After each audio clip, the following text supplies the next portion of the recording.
Bismillah, syaitanir rajim. Bismillahirrahmanirrahim. Assalamualaikum warahmatullahi wabarakatuh. Alhamdulillah rabbil alamin. Nahmaduhu wa nasta'inuhu wa nastaghfiruhu wa nastahdihi. A'udzu billahi min shururi anfusina wa min sayyiati a'malina. May yahdihillahu fala mudilla lahu wa may yudlilhu fala hadiya lahu. Asyhadu an la ilaha illallah wahdahu la syarika lahu. Wa asyhadu anna Muhammadan abduhu wa rasuluh. Allahumma salli wa sallim ala Muhammad wa ala alihi wa ashabihi wa barik wa sallim. Baik, para hadirin jemaah maghrib yang berbahagia, Bapak Ibu yang dirahmati Allah. Kembali kita bertemu pada kesempatan yang berbahagia ini. Dan kajian kita di pertemuan yang lalu sampai pada ayat 64 surah Al-An'am. Nah, 64 ini firman Allah, A'udzubillahi minasyaitonir rajim, qul lillahi yunajjikum minha wa min kulli karbin tsumma antum tusyrikun. Nah, jadi ini jawaban dari ayat sebelumnya, di mana Allah berfirman di ayat 63, Qul may yunajjikum min dhulumatil barri wal bahr. Qul may yunajjikum min dhulumatil barri wal bahri tad'unahu tadarru'an wa khufyatan la in anjana min hadhihi lanakunanna minasy-syakirin. Nah, jadi Allah di sini bertanya, siapa yang akan menyelamatkan kalian daripada kegelapan di darat maupun di laut, ya. Jadi zulumat di sini bisa dipahami kondisi yang tidak menyenangkan, ya, kegelapan itu, ya. Jadi ketika orang-orang sudah tidak lagi melihat adanya jalan keluar, gelaplah itu. Nah, jadi bisa dipahami zulumat sedemikian rupa. Dan Allah katakan di sini, di mana ketika orang-orang dalam kondisi tidak lagi melihat jalan keluar itu, nah Allah katakan tad'unahu tadarru'an wa khufyah. Nah, di situ manusia secara fitrah dia muncul rasa manusianya, rasa hambanya, gitu, bahwa dia adalah makhluk yang lemah, dan di sana ada zat yang maha kuat yang mampu menyelamatkan mereka daripada kegelapan baik di darat maupun di laut. Nah, di sanalah mereka tadarru' kepada Allah Subhanahu wa taala dan mereka mengatakan, la in anjana min hadhihi lanakunanna minasy-syakirin. Nah, sekiranya Allah menyelamatkan kami daripada kegelapan ini, daripada bencana ini, maka kami akan menjadi orang-orang yang bersyukur.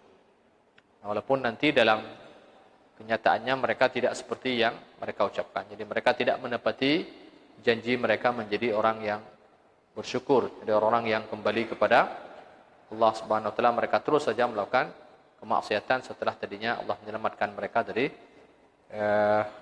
kedatangan malapetaka atau musibah, gitu, ya. Nah, di sini kemudian Allah katakan qul lillahi yunajjikum minha. Jadi Allah katakan di sini tidak ada yang menyelamatkan kalian daripadanya kecuali Allah Subhanahu wa taala. Jadi Allah yang menyelamatkan kalian daripada apa yang kalian doakan tadi, wa min kulli karbin, ya, dan dari semua bencana. Tsumma antum tusyrikun, kemudian setelah itu kalian syirik kembali, menyekutukan kembali Allah Subhanahu wa taala. Nah, ini sebahagian besarnya sudah kita jelaskan di pertemuan yang lalu, bahwa ini bahagian pada nikmat Allah Subhanahu wa taala kepada kita manusia. Sehingga di dalam satu ayat di sana Allah mengatakan, wa ataakum min kulli ma sa'altumuh wa in ta'uddu ni'matallahi la tuhsuha. Jadi Allah katakan wa ataakum min kulli ma sa'altumuh. Jadi ayat ini dipahami dalam dua pemahaman oleh para ulama. Satu mengatakan, dan Allah memberi kepada kalian apa yang kalian minta. Ma sa'altumuh. Jadi apa saja yang kalian minta Allah berikan. Dan kemudian sebahagian yang lain mengatakan ma di sini apa yang kalian tidak minta. Jadi dua-dua ini merupakan nikmat Allah kepada manusia. Allah memberi yang kita minta, dan Allah juga memberi apa yang kita tidak minta. Ya, dan ada banyak sekali seperti yang kita pernah sampaikan di pertemuan yang lalu, yang kita tidak minta. Ada banyak sekali yang kita tidak minta, tapi dan apa yang kita tidak minta itu justru bahkan sesuatu yang sangat kita butuhkan.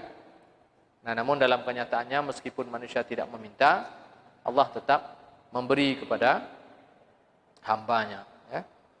Jadi Allah tidak pernah lalai begitu dalam menunaikan hak-hak hambanya. Nah, hanya saja nanti dalam hidup ini manusia lalai dalam menunaikan hak Allah Subhanahu wa taala. Nah, kemudian selanjutnya di ayat di bawahnya, di ayat 65, Allah katakan di sini, "Qul huwal qadiru ala ay yab'atsa 'alaikum 'adzaban min fawqikum aw min tahti arjulikum aw yalbisakum syi'a wa yudhiqa ba'dakum ba'sa ba'd. Unzur kaifa nusarrifu al-ayati la'allahum yafqahun." Nah, sebelum masuk ke ayat 65 ini, jadi sedikit mungkin saya singgung kembali ayat 64 ini.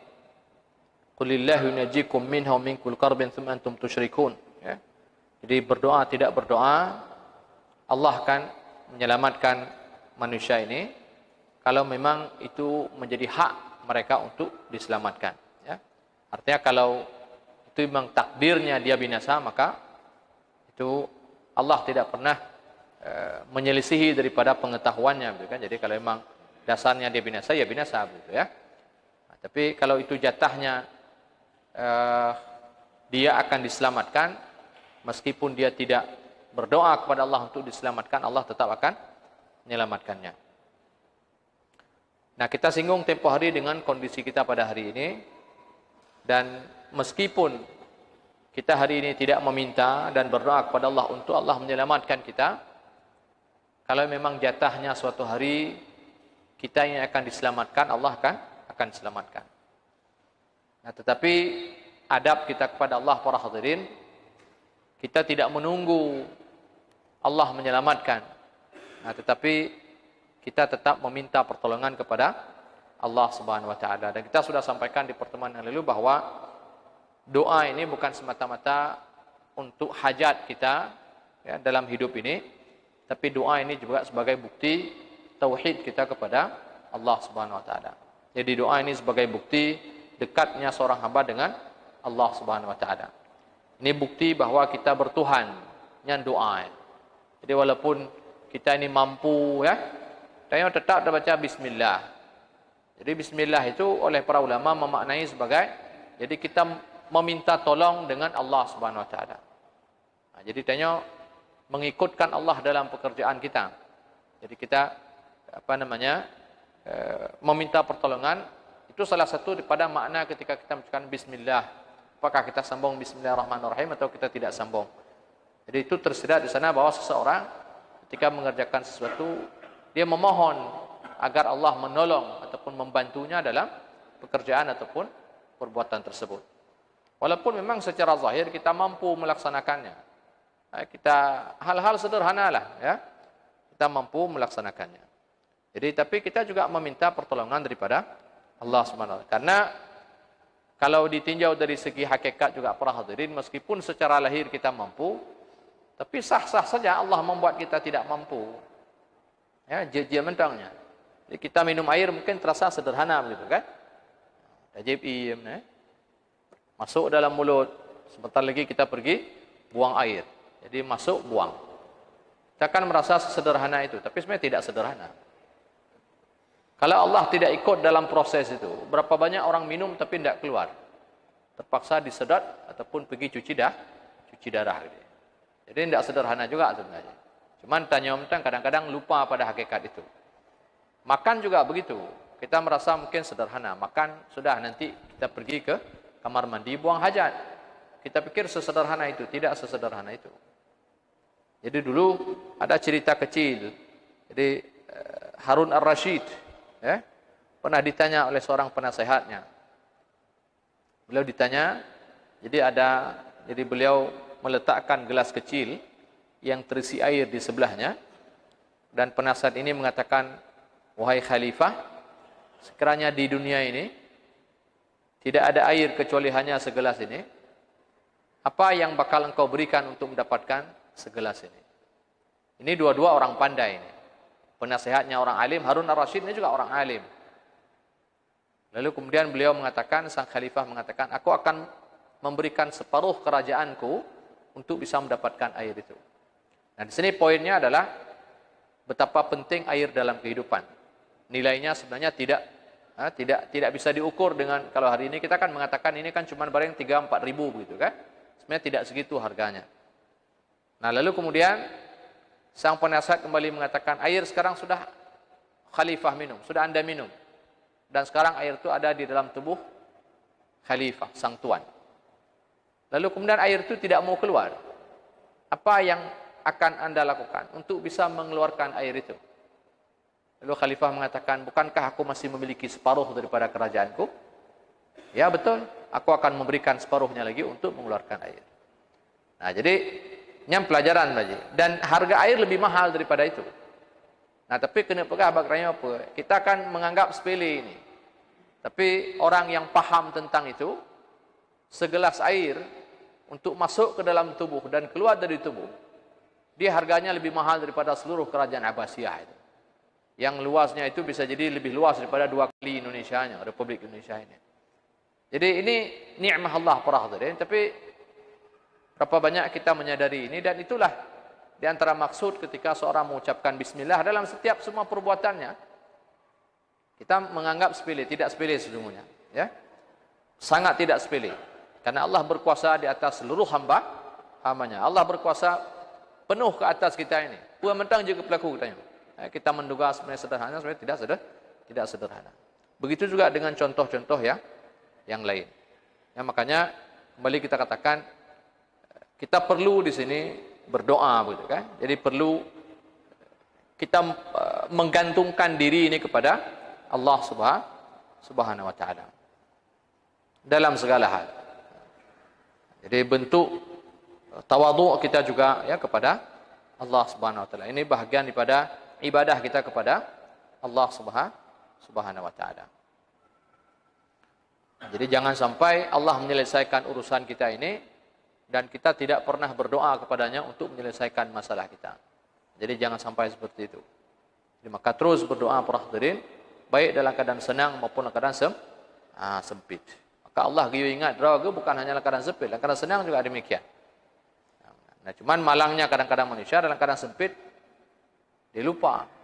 Nah, kalau dia ingat dulu dalam keadaan kalau lupa dalam keadaan senang, saya kira banyak orang begitu. Tapi tidaklah sampai dalam keadaan sempit pun manusia ini lupa kepada Allah Subhanahu wa taala. Jadi kalau dalam keadaan sempit lupa, yang KB itu. Ya.